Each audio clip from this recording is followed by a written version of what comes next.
You open your eyes in the darkness of a cold, damp stone cave, where the howling of the wind and the cries of wild beasts echo from afar. Today, to survive another day, you must step into the harsh, primitive world of our ancestors. There is no alarm clock, no electric light, no comfort to soothe you. Only darkness, a chill seeping through every crevice of the rock, and the steady breathing of those lying beside you. Outside, dawn is approaching. But before the light floods in, you can only feel the rough ground beneath your skin, the familiar musty smell rising from the wet moss, and a simmering unease. Will there be food today? Are the nocturnal predators still lurking nearby? The sound of water dripping somewhere in the cave marks a slow rhythm, like a whisper pulling you from your dreams. You shift slightly. The old animal hide covering you no longer retains warmth, leaving your fingertips to be bitten by the morning cold. The women gather their baskets, children trailing behind, beginning the gathering journey. In that moment, the sun has risen high, its light spreading across the grasslands. A new day truly begins, opening up many challenges, but also filled with fragile hope. The simple breakfast, though meager, has served its purpose, to keep the flame of life burning once more, so that humans dare to step out and face nature. As the simple breakfast ends, the early morning light has spread evenly across the grasslands. No one in the tribe is truly full, but a familiar determination shines in every eye. Survival has never been easy. It requires preparation, calculation, and courage.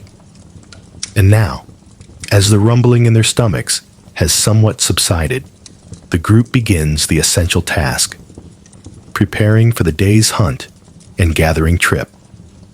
A group of young men gathers near the cave entrance, sitting in a circle, with jagged pieces of stone and long wooden shafts before them.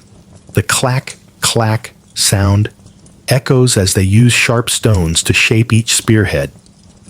Every time a stone chip falls to the ground, the sunlight catches it, making it flash like a tiny spark. Their calloused hands are familiar with this rhythm, chipping, turning, grinding, until the stone edge becomes sharp enough to pierce the thick hide of a deer, or even the dense fur of a bison. Nearby, a few women spread out old animal hides to inspect their gathering baskets. They use rattan strips to tighten loose spots and add dry branches to reinforce the frames. These baskets will accompany them into the forest, to be filled with wild fruits, nuts, roots, and even honey if they are lucky. The children stand beside them, their eyes wide as they watch their mother's nimble hands. A little boy picks up a piece of rope and clumsily tries to imitate them, but his fumbling fingers only tangle the cord. His mother smiles softly, strokes his hair, and then continues her work. The atmosphere in the cave is no longer as quiet as it was at dawn. It is bustling, yet the rhythm remains slow and focused. The sound of grinding stone mixes with the crackling of the fire and the babble of children. The elderly sit near the cave entrance, their eyes following the young ones. They no longer have the strength to hunt, but their memories of harsh winters, of escaping predators, of lands where fruit-bearing trees once grew, all remain in their minds. Occasionally, they offer brief advice, which is listened to in silence. The group leader stands up, testing the newly finished spear with a swing. The spearhead strikes the ground hard, vibrating with a deep, solid thud. All eyes follow. In that moment, no one says a word, but a sense of reassurance is clear. The weapons are ready, which means the tribe has hope Outside, the grasslands stir with the new day's light. The thin layers of mist gradually dissipate, revealing faint tracks on the ground. Deer prints, hoof marks of a muntjac, even some large scratches from a predator. Some men crouch down, silently observing, their fingers tracing each print. They communicate more with their eyes than with words, as if nature has taught them this silent language. Meanwhile, the women tie up their hair and sling the baskets over their shoulders. The children chatter as they follow, holding wooden sticks as if they too are preparing for a great journey. A little girl hides a few leftover dried seeds in her palm, intending to try planting them near the cave, an unconscious act that reveals the very first seeds of agriculture, something that would take thousands of years for humanity to master. The preparation is not just in the tools, but also in the spirit.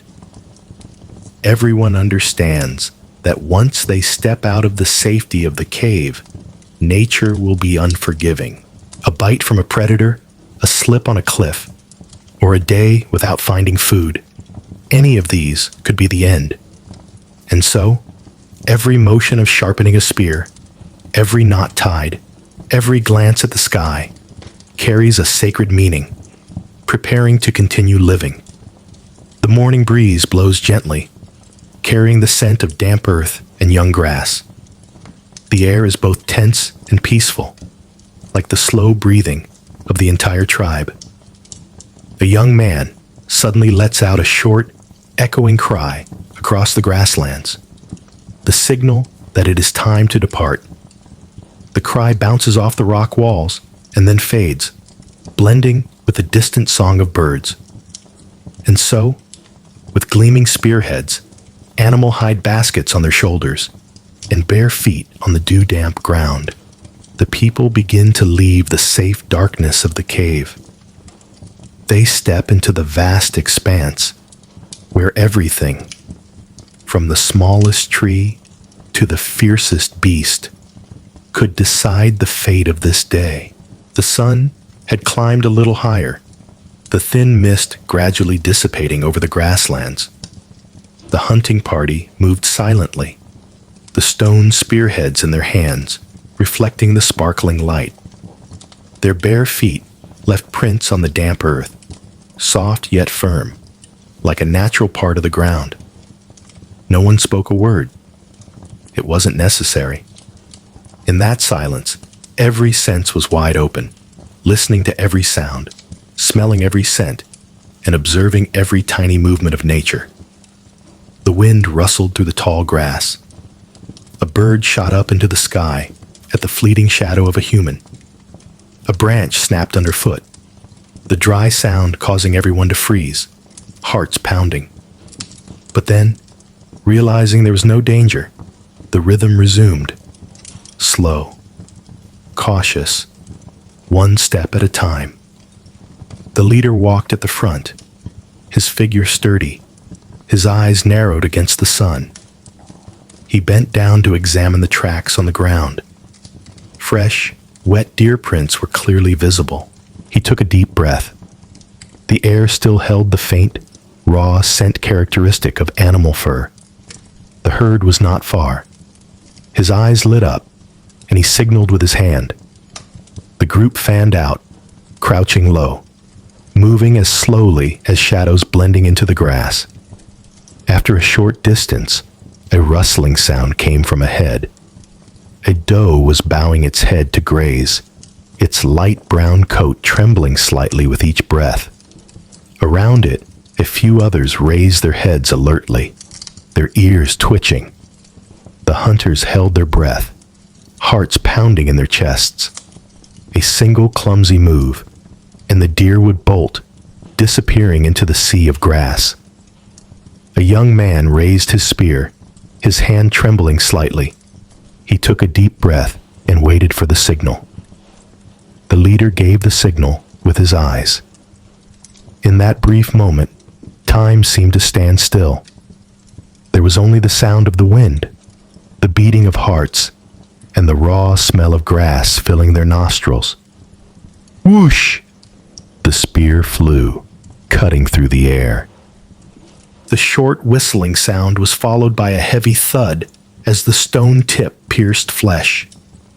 The doe collapsed, its legs trembling, its eyes wide with panic. The rest of the herd startled and fled, their pounding hooves shaking the ground, kicking up a cloud of dust and grass. The hunters rushed forward. Another spear was plunged to finish the animal, preventing it from crying out and attracting other predators. Fresh blood spurted out, dark red against the green grass, its strong metallic smell spreading through the air. It was a moment both gruesome and sacred, for that blood meant the survival of the entire tribe. The group stood around, panting. No one cheered, no one laughed. There was only a heavy silence, mixed with a quiet gratitude. The leader placed his hand on the deer's body and whispered a few short words. A simple ritual, as if to apologize and thank the animal for giving its life. Then the work began. One man took a stone knife and made a long incision down the animal's belly. Warmth radiated out, mixed with the smell of blood and wild grass. Their hands were stained bright red, but no one hesitated. The meat was cut into portions, the organs removed, and the fat preserved to be burned for light. Even the bones would be used to make tools. Nothing was wasted. In the distance, a few crows had begun to circle, cawing in their hoarse voices. They knew the smell of blood meant a feast. It also meant that other predators might have noticed. Wolves, even savanna lions, could appear at any moment. So, everyone worked quickly, but without chaos. Each movement practiced, as if repeated hundreds of times. The meat was wrapped in animal hides and divided among them to carry. The blood that remained on the grass soaked into their bare feet, making the ground slippery. But no one complained.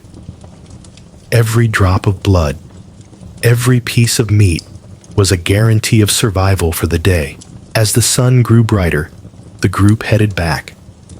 On their shoulders, the heavy bundles of meat swayed, their metallic scent carried far by the wind. The journey back was not as tense as the journey out. Quiet voices arose, and rare smiles appeared. They had succeeded. Today, the tribe would have a real meal. The grasslands ahead were now bright, the last dewdrops evaporating into the air. In the distance, the women and children were still bent over, gathering fruit, unaware of the good news. When the hunters appeared with their heavy loads, a soft cheer went up. Not loud, not an outburst, just a simple, quiet, but profound happiness. While the men returned with their prize, a group of women and children had begun their familiar gathering trip. With animal hide baskets on their shoulders, they walked slowly, deeper into the low-lying woods bordering the grasslands. There were no cheers, no rush. Only the steady rhythm of footsteps and the soft whispers meant to soothe the children. In the dim darkness, the last few red embers from last night's fire still smolder, releasing a thin wisp of smoke. That image is a reminder. Humanity is still so small amidst the vastness of nature, and fire, something our ancestors only recently learned to preserve, is the fragile line between life and extinction. From a distance, the long howl of a wolf echoes. Your chest tightens for a moment, then relaxes as you realize those around you are still fast asleep, curled up in their animal hides. Children nestle close in their mother's arms, their lips parted, breathing softly. The elderly lie near the rock wall, their breathing heavy but steady. This small community can only rely on each other to survive day by day. You sit up, your eyes gradually adjusting to the darkness. Outside the cave entrance, a thin streak of light has begun to cut through the mist. A new day is coming, bringing with it both hope and danger. The air in the woods was different from the grasslands. Sunlight filtered through the leaves, breaking into shimmering golden patches that danced on the ground. The early cicadas buzzed, birds chirped from branch to branch, and in the distance, the sound of trickling water, a welcome sign that a small stream was flowing somewhere. Every breath here felt moister, carrying the scent of decaying leaves, damp earth, and the faint sweetness of ripe fruit. A woman stopped before a bush full of dark purple berries.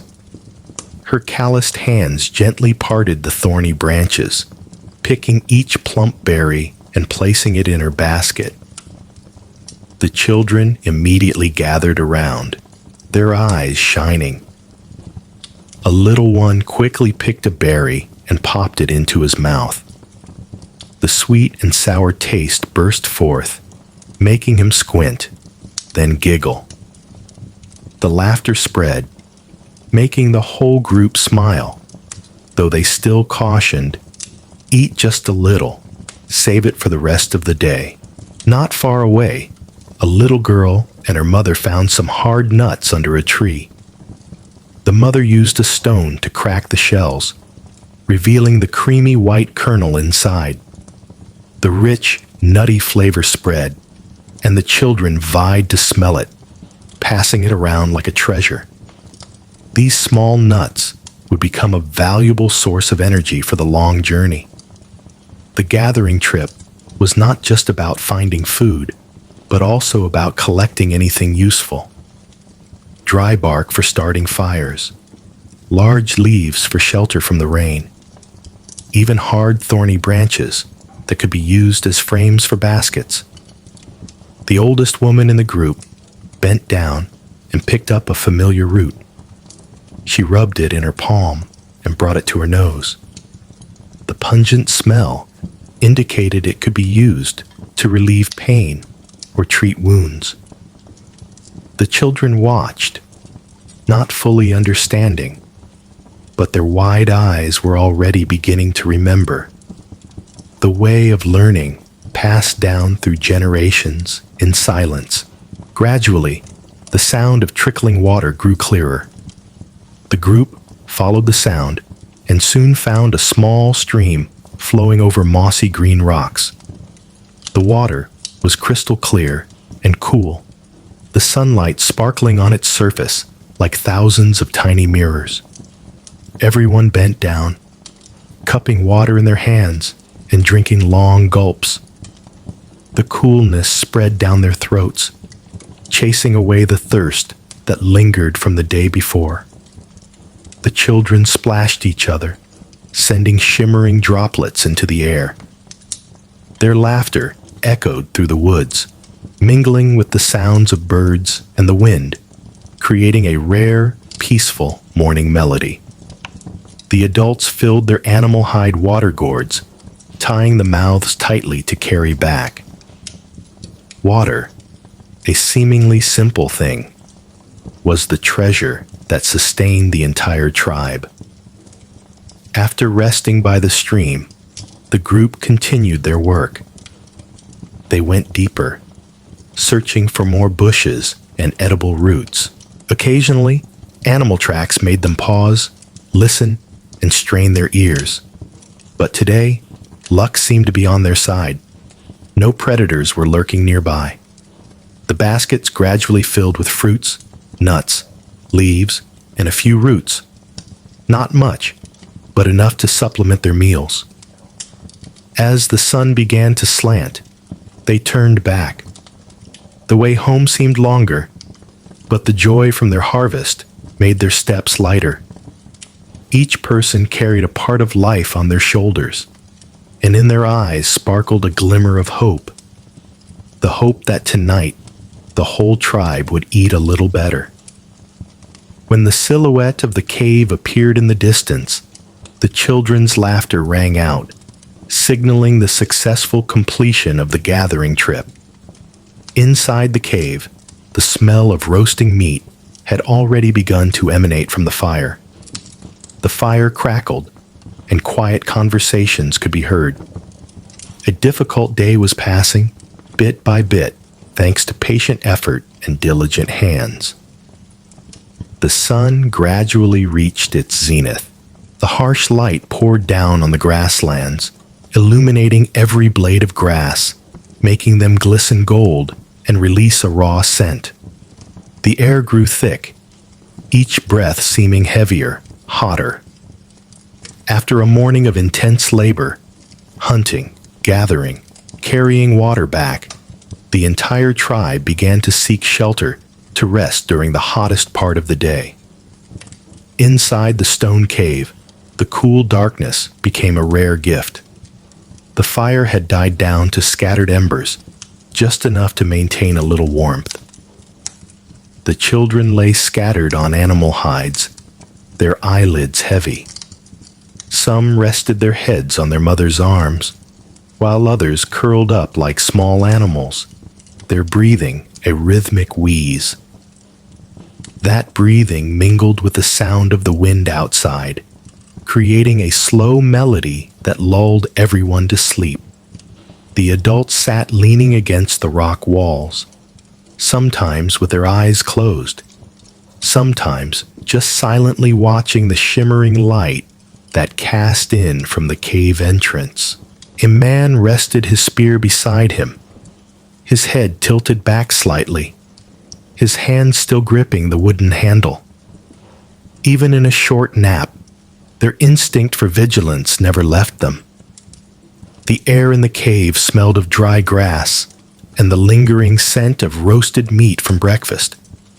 The smoky aroma clung to their hair, their skin, and every fold of the animal hides. But in the sweltering heat of midday, that smell became gentle, a familiar part of life. Outside, the scorching sun made the ground shimmer with heat.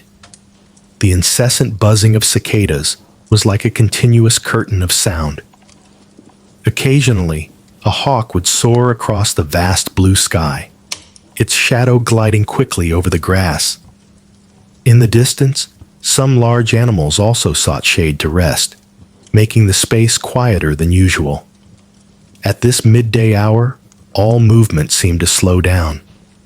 There were no more sounds of the chase, no more urgent noises, only silence, steady breaths, and a drowsiness that spread gradually. Eyes closed, hands relaxed, letting their bodies drift in a rare moment of peace.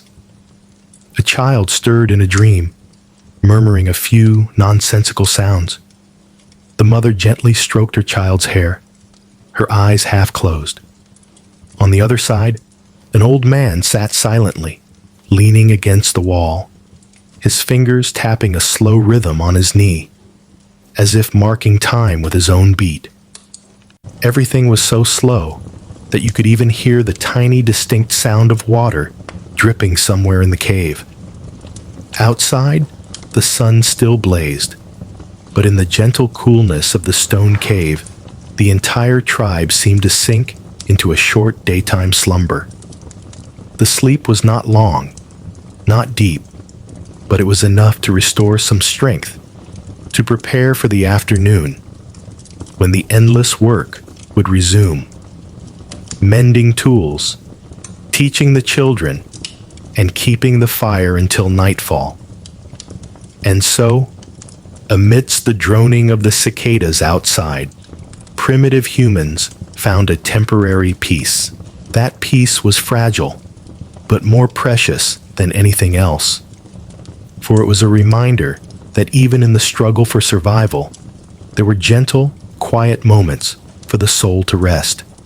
The midday sun gradually slanted westward, its harsh yellow hue softening. casting long shadows of trees across the grasslands. The sweltering heat subsided, replaced by a gentle breeze that rustled through the grass, carrying the scent of freshly dried earth. After a short nap, the tribe slowly began to wake. No one was in a hurry, but everyone understood that the afternoon was a crucial time to prepare for tomorrow. There was no more strength for hunting, but it was the time for skilled hands to be put to use. In the shade near the cave entrance, the men laid out stones and wood. The clack-clack sound rang out again as pieces of stone were gradually chipped into spearheads, cutting knives, or arrowheads.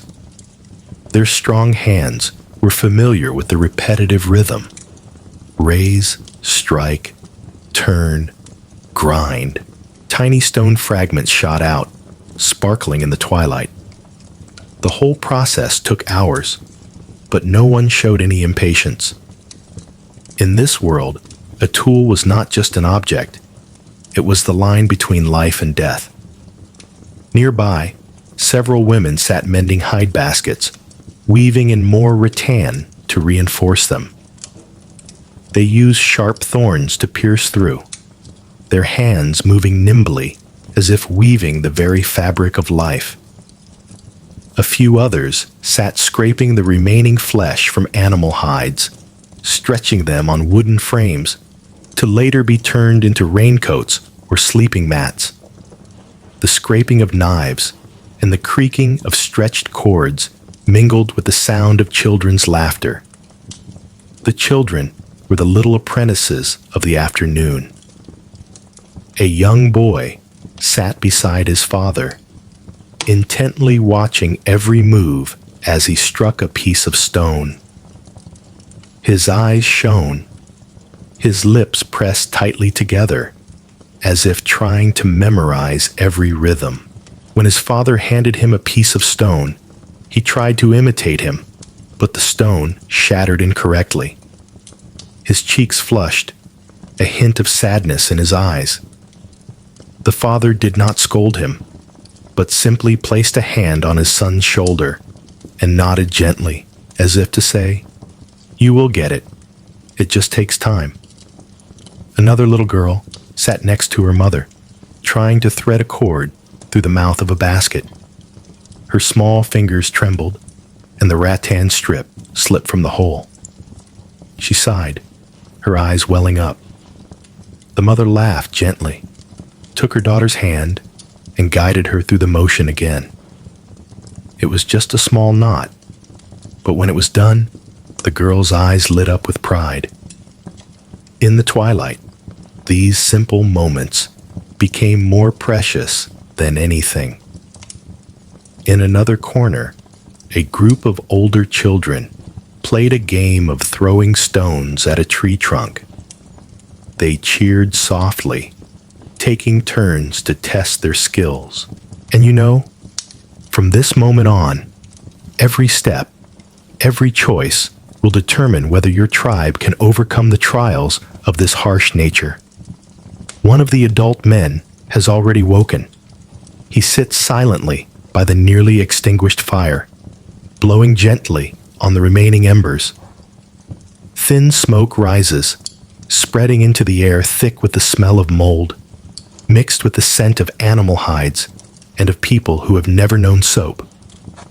With a dry branch, he patiently coaxes the flame back to life, for fire is the only companion, the fragile shield against darkness, wild beasts, and the biting cold. The first rays of light filter through the cracks in the rock. They are not dazzling, just like golden threads lingering on the mist outside the cave. The children begin to stir. One child whimpers softly and is immediately pulled closer by his mother, soothed by a low whisper. The game was not just for fun. It also trained their agility and accuracy, preparing them for the day they would become real hunters. The sounds of laughter and cheers rose, blending with the evening breeze, like a rare, peaceful song amidst a harsh life. The elderly sat a little apart, observing everything with kind eyes. They rarely intervened, but sometimes they would tell short stories about a failed hunt, about a storm that swept across the fields, or about how to distinguish edible fruits from poisonous ones. These stories, though simple, contain the wisdom accumulated over many seasons. The children listened, half awake, half dreaming. Some nodded, some smiled quietly. This knowledge was not written down, not carved, but it existed in the memory of each generation, passed down through eyes, hands, and voices. The late afternoon sun slanted, casting a golden glow on every face, every rock wall. The sound of chipping stones slowed, and the baskets were nearly complete. The evening fire was lit, its blue smoke rising straight into the sky that had turned a reddish orange. The space was filled with a strange sense of peace, a fragile peace, but enough to calm the human heart. In these moments, humans were no longer beings pushed to the edge by nature, but artisans of life. They created tools. They taught their children. They bonded with each other through work and love. And it was afternoons like these, over thousands of years, that quietly laid the foundation for future civilizations. Darkness began to creep in from the horizon. The sounds of labor gradually faded, replaced by the anticipation of the evening.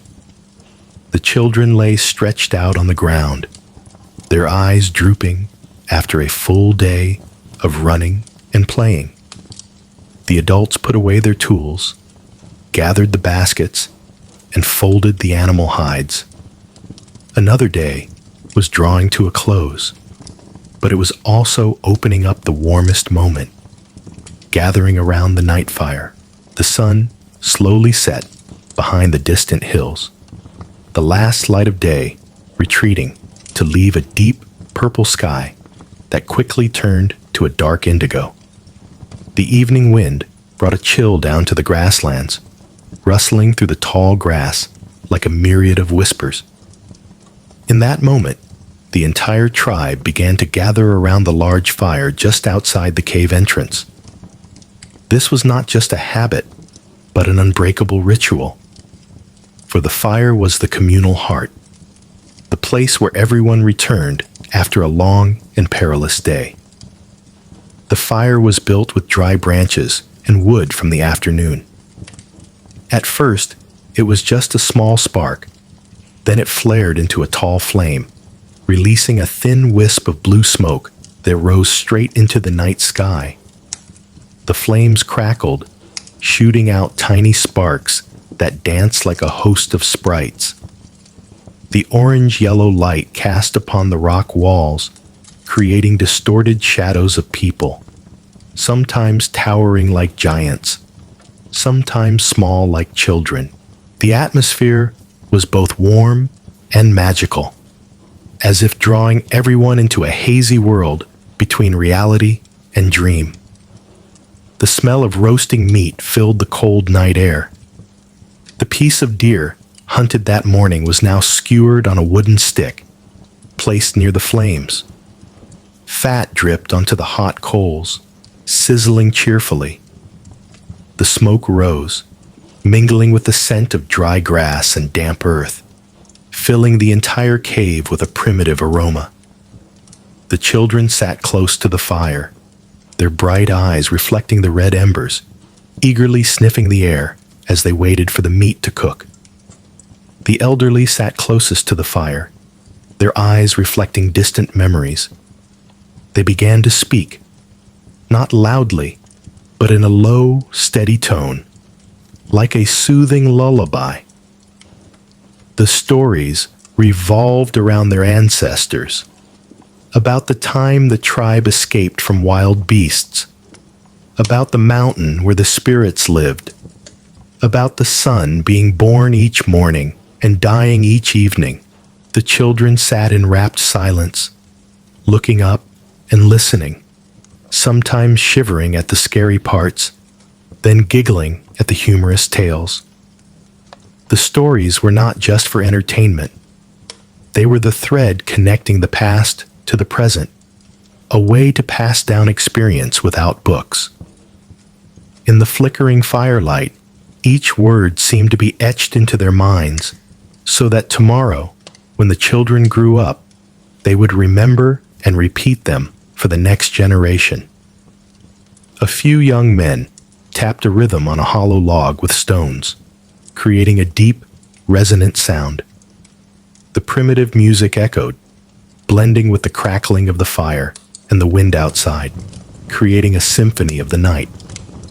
Someone began to hum softly, without words, just long, drawn-out sounds like the call of the earth and sky.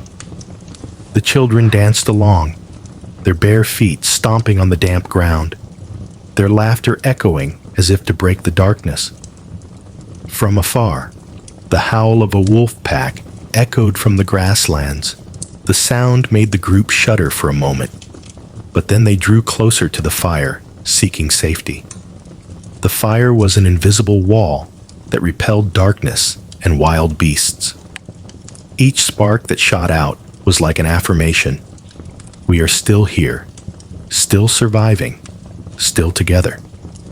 After the meal was finished, the meat was divided equally. No one received more. No one was left with less. The children were given the best parts, the elderly were given the softer pieces, and the adults ate the rest. This fairness was what held the tribe together. In the harshness of nature, love and sharing were the strongest weapons. The fire blazed, its light dancing in the drowsy eyes of the tired people. A few lay down right beside it, resting their heads on their arms, their eyes following the sparks that flew up into the night sky. The stars had appeared, thousands of tiny stars twinkling like the eyes of spirits looking down. The children pointed to the sky, whispering to their mothers about those bright dots. The mother smiled, answering with an old story. They were the ancestors, the spirits, the ones who came before, watching over us. The atmosphere gradually quieted. The chatter grew less frequent. Only the sounds of the fire, the wind, and steady breathing remained. The entire tribe huddled around that light, finding a fragile peace. Outside, thick darkness enveloped the grasslands, but within the circle of firelight, the small group of humans still held their own small world, where warmth and stories connected their hearts. And then, like an endless refrain, the evening drew to a close in the warmth of the fire. Tomorrow would bring more challenges, more dangers, but tonight, at least for tonight, they sat together, ate their fill, heard laughter and stories, and believed they were not alone. The flickering fire was the proof. Humans, however fragile, were strong enough to resist the infinite darkness of the primitive world. The night fire burned brightly for a long time, but then it gradually died down, leaving only smoldering logs that emitted a dim orange glow. The red embers glowed, crackling softly, like a faint heartbeat in the chest of the night. The world outside had sunk into a thick, enveloping darkness that covered the vast grasslands. The sky was studded with stars, so dense they seemed ready to spill down and swallow the small humans below. In that faint light, the tribe began to settle down for sleep. They lay close together, arranged in an arc around the fire, their bodies touching to conserve warmth. The children were nestled in the middle, snuggled against their mothers' chests. The elderly were placed closer to the fire to shield them from the cold wind that blew in from the cave entrance. The sound of steady breathing gradually rose, creating a slow rhythm that lulled everyone to sleep. However, sleep in primitive times was never completely peaceful. Outside, the long howl of a wolf pack echoed, stretching like a tear across the fabric of the night. The entire tribe shivered slightly. A man sat up abruptly, clutching his spear, his eyes tense as he stared into the darkness. After a few minutes, when the sound faded, he relaxed and sat back down, but his hand never left his weapon. The wind blowing through the rock crevices created strange sounds, sometimes like a roar, sometimes like a cry. A child turned over, burying his face in his mother's chest, murmuring in his sleep. The mother gently stroked his hair, whispering a few lullaby-like sounds in a low, slow voice, like gentle waves. Her whispers mingled with the crackling of the embers, creating a primal night song. Some of the adults did not fall asleep right away. They lay on their sides, their eyes half open, their ears listening for any strange noise. In the darkness, fear was ever present. A predator approaching, a sudden storm, or simply the fire dying out. For this reason, a few took turns on watch, keeping the fire from going out, preserving the remaining light to ward off the night. The smells of smoke, animal hides, and people mingled, blanketing the entire cave. It was not pleasant, but it was so familiar that it became an invisible blanket. Underneath that layer of smells, their bodies gradually relaxed, stomachs full, muscles tired, eyes heavy. Sleep, however fragile, still came as a gift from the darkness. In their dreams, perhaps they relived the morning's hunt, the spear flying, the deer falling, or they saw the flickering light of the night fire, the ancestral stories echoing. Some dreamed of fields full of ripe fruit, others of falling into a deep abyss. The elderly remained still, their breathing heavy but regular, as if still dreaming of a time long ago when they were strong enough to hunt with the young. When you step out of the cave's darkness, the world unfolds before you. The immense grasslands stretch out, tall grasses heavy with dew, swaying gently with each gust of wind. In the distance, misty hills gradually appear in the faint light. The chirping of early birds resounds everywhere, mingling with the low growl of some predator still prowling the periphery. The space is overwhelmingly vast, but also lonely and harsh, as if to remind you that life here is a constant struggle. You feel the cold mist on your skin, droplets clinging to your hair, your eyebrows, the smell of earth, of grass, of old blood still lingering on the rock where your tribe butchered a small animal last night. It all blends into a pristine picture. And in that moment, you understand. Every passing morning is a rebirth, but also a challenge. But all these dreams, whether sweet or terrifying, took place within the embrace of the community, where they were not alone. Time passed slowly. The embers faded, and the light dimmed. Outside, the wolves howled again, but now the tribe slept soundly. Only a few pairs of eyes remained open, watchful, and a few hands clutched spears tightly. The primitive night was not safe, but in the small circle of firelight, humans had created an oasis of peace. And so, under the endless starry sky, amidst the howling wind and thick darkness, the tribe sank into sleep. A sleep of exhaustion, of anxiety, but also a sleep of hope. The hope that when dawn came, they would open their eyes to a new day, continuing the endless journey of life. Outside, as the humans gradually sank into sleep, the world continued to operate on its own rhythm. The grasslands at night wore a completely different cloak than during the day. Gone was the brilliant golden light of the sun and the boisterous sounds of hunting and gathering. Instead, there was a vast, deep, and cold expanse, filled with quiet mysteries. The night sky opened up like an endless curtain, thick with bright stars. Thousands upon thousands of stars twinkled, crowded together in the deep celestial vault, casting a silvery light down upon the earth. The Milky Way stretched across, hazy like a spilled ribbon of milk, leaving anyone who looked up in awe. The faint light was not enough to dispel the darkness, but it was enough to turn the landscape into magical silhouettes. Tall clumps of grass cast long shadows like giant ghosts, and bare rocks glowed as if covered in a silver frost. The moon tonight was full and round, hanging in the sky.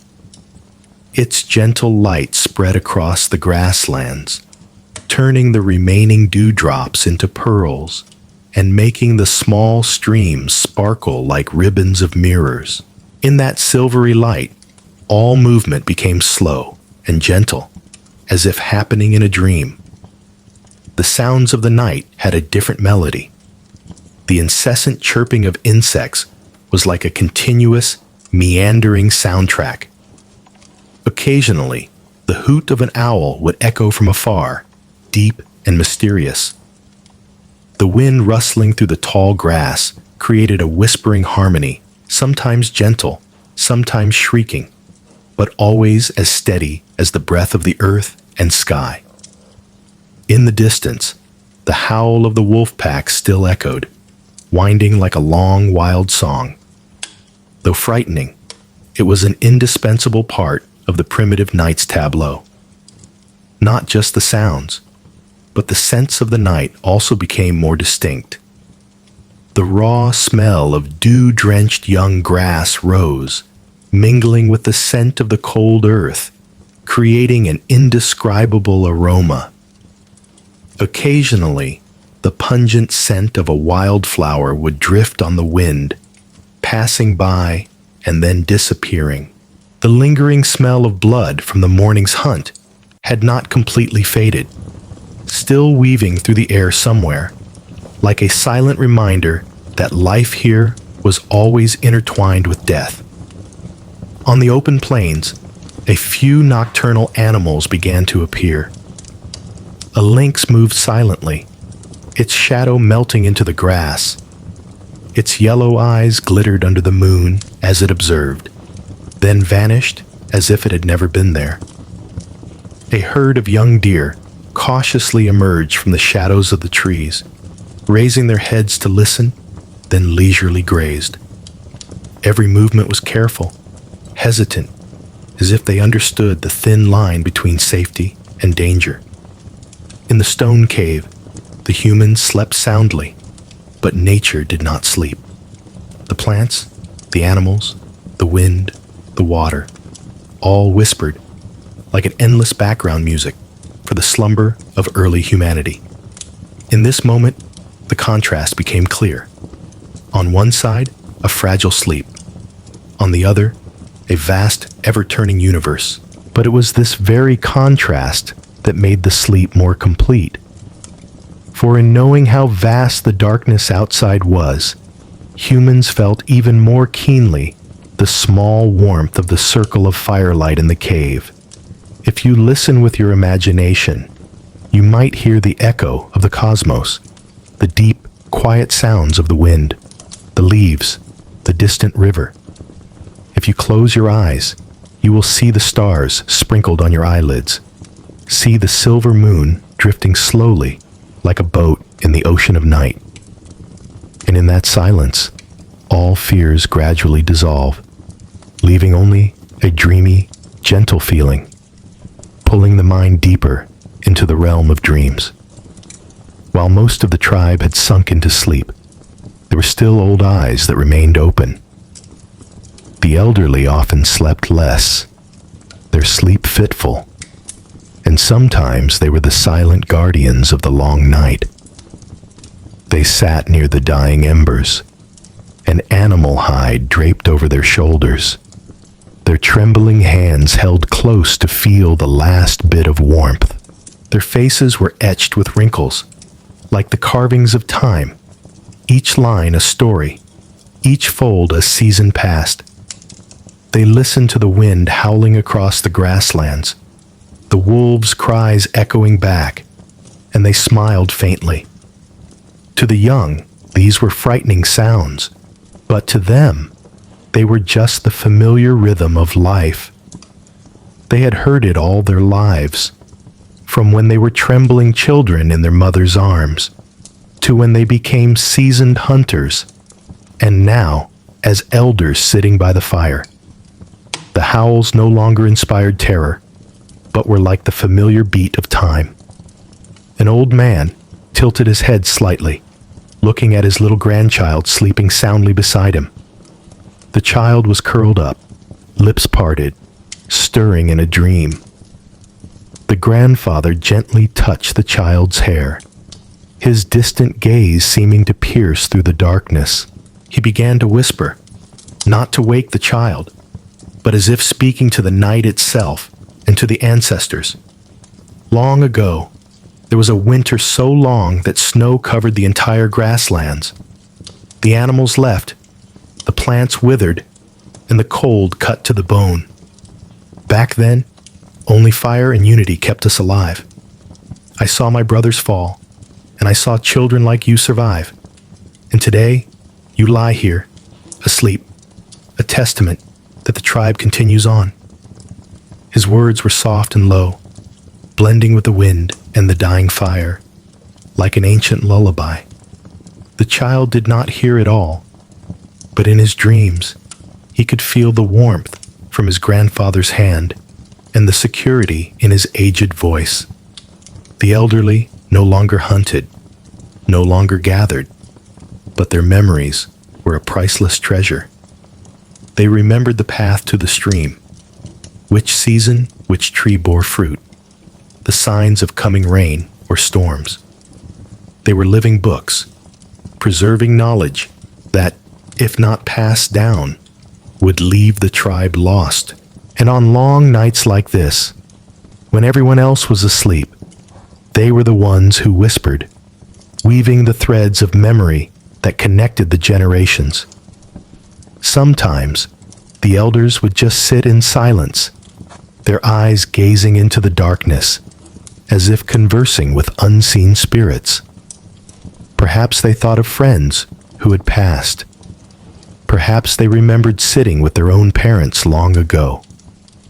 But whether the memories were sad or happy, they all settled into a sense of calm.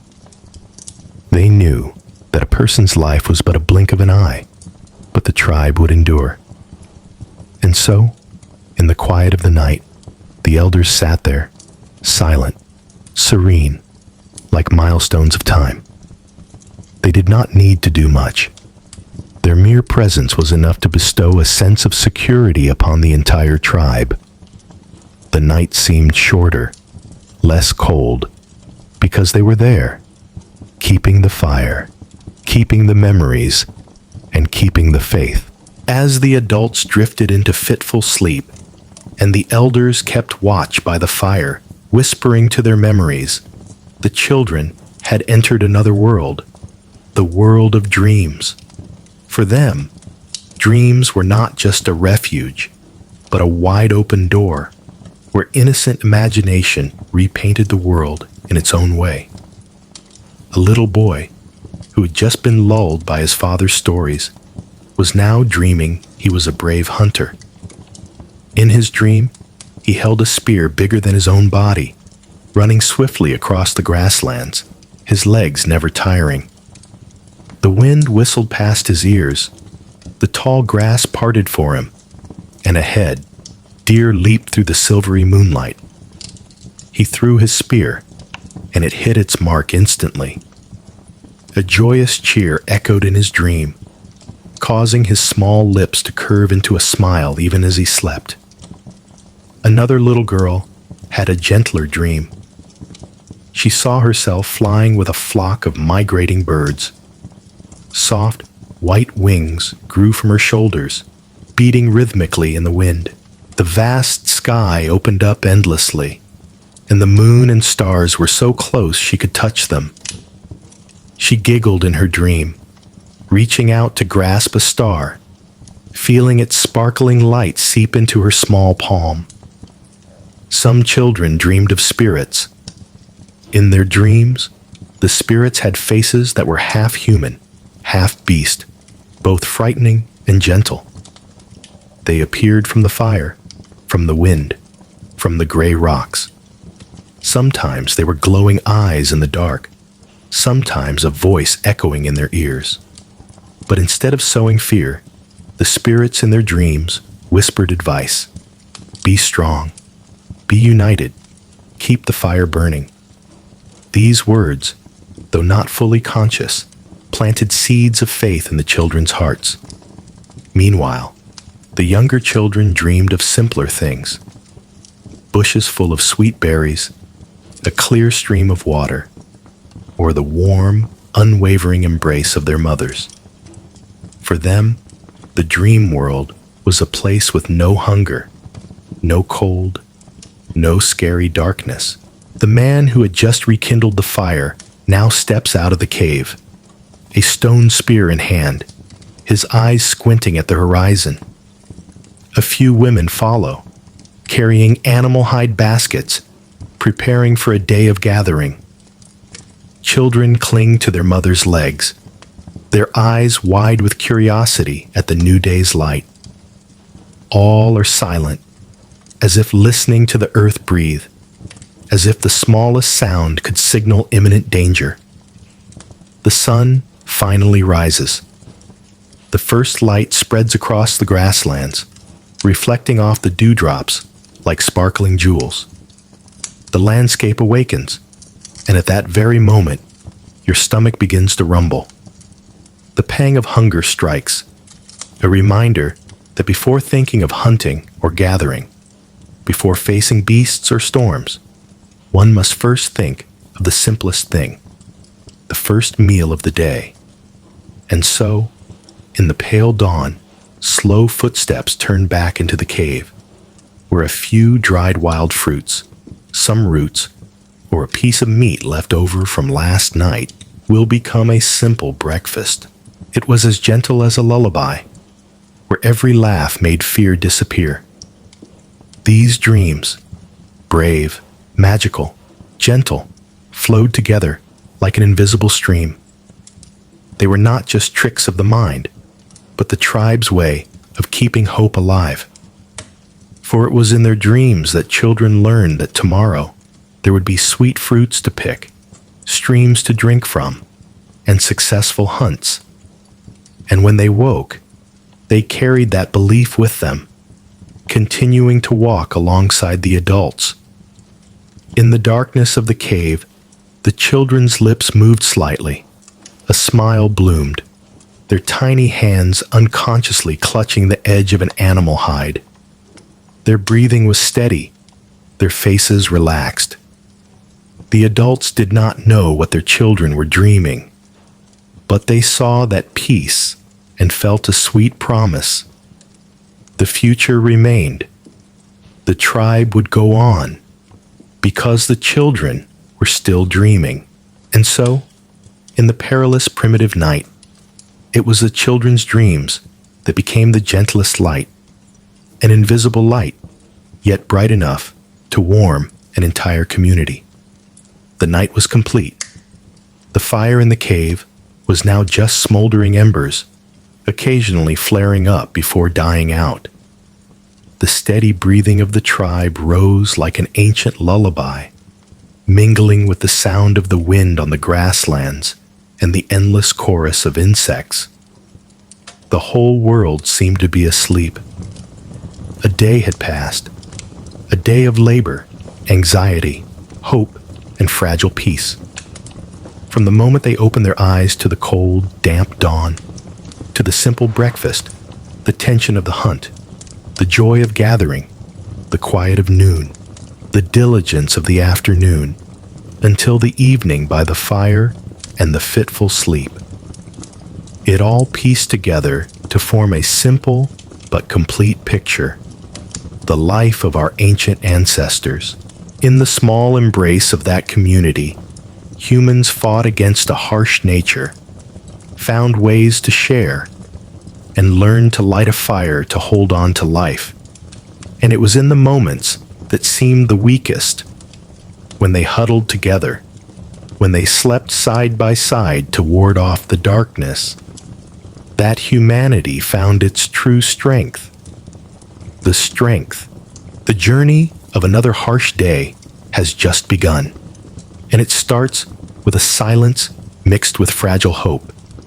The hope that today, everyone will once again have enough food to survive until tomorrow. In the faint light of early morning, the entire tribe gathers around the newly kindled fire. The embers crackle, the firelight casting people's shadows onto the rugged cave walls. There is no dining table, no plates, no rich flavors that modern humans are accustomed to. Instead, breakfast is a simple affair of what nature has left behind. Withered wild fruits from the previous season, a few roots dug up from the damp earth, and some tough, dried pieces of meat that have been hanging for days on the cave wall. The children are the first to wake, urged by their hungry stomachs. They cluster around their mothers, their eyes bright, their small hands reaching for the animal hide baskets.